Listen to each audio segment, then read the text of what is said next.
Well, we're going to talk about number 8, the follow-up. So you've taken all the effort, you've got all your Dutch courage, though. You've asked the person's name, you've even had them join a presentation or have a look. And then what happens? Most people, they just dive under the bed or they disappear and they're too scared to ask the person whether the person's interested or not. So you really just have to make a follow-up call or talk to the person personally, a little call within the next day. So, first of all, before any event, you will phone them and remind them whatever the agreed time is. And you're just looking forward to seeing them or having them on the call. You can also send a text message or a WhatsApp, a voice note, or phone them. This is interesting. I read this many, many years ago. The research on any meeting, if you ask somebody or remind them 1 hour before any event, you have 34% more attendance at any event if you tell the people about the event or remind them 1 hour beforehand. Okay, so it's very important to keep in contact with the people you've taken the effort with. Okay, next slide, Barbara. Okay, soon after the event, now the presentation's taken place, they've been online or they've seen the business or they've been to attended let's say you were in South Africa and you went to a live meeting where somebody presented it. So after the event, at least thank them for their time that they came and had a look. And, you know, you can ask them, did they enjoy the event? What did they like most? Things like that. It's just to be positive. Don't ask them what do you think, and they probably might tell you, I didn't like the color of the person's shoes that was presenting, or his hair wasn't well combed, or whatever. Ask them what they enjoyed about the event. And then there are 5 points you can follow. And all of this has to happen within the next 24 hours because the people could be very excited and then they cool off after, over time they'll cool off. So do the next one, Barbara. So in the next 24 hours, it's absolutely vital that you make contact with a person. You can send them a text, but I'd still say the best is if you call them and speak to them. They tell us that the young people these days don't like to talk, they'd rather like to message, but at least you have to make contact with them and then ask them, about if they had any questions. You can answer their questions. You can send them back a note, and in reply to that. Or if you send them a video or something, a recording to listen to, you can say, thank you very much for listening to that. And often, like on Saturday, we now had this meeting in Birmingham. We normally say to the people, we'll send you more information. So Barbara sent them the registration form, how to get started.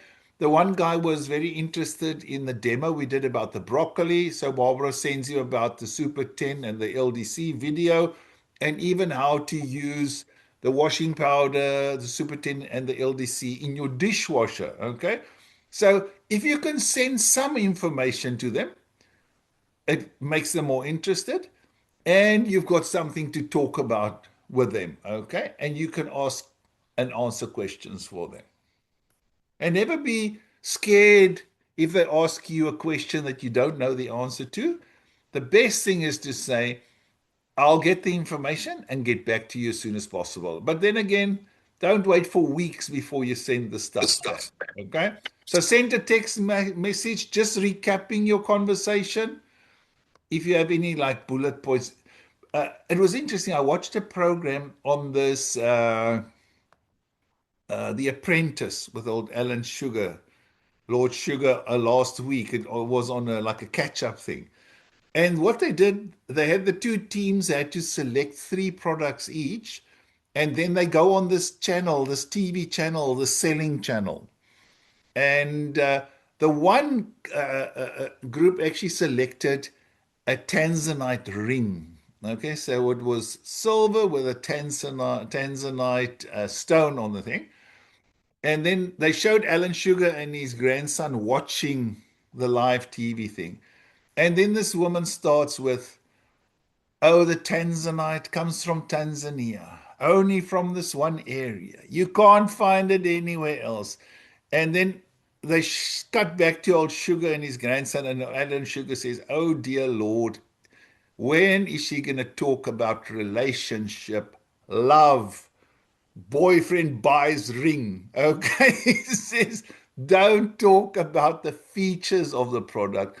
Talk about why people should have this stuff. Okay, if it was a business presentation, earn extra income, improve your life, better education for your children, decent holiday, better car that starts during the winter. Things like that are a lot more important than giving the features of a product. Okay, so if you have those bullet points, things that the people can relate to.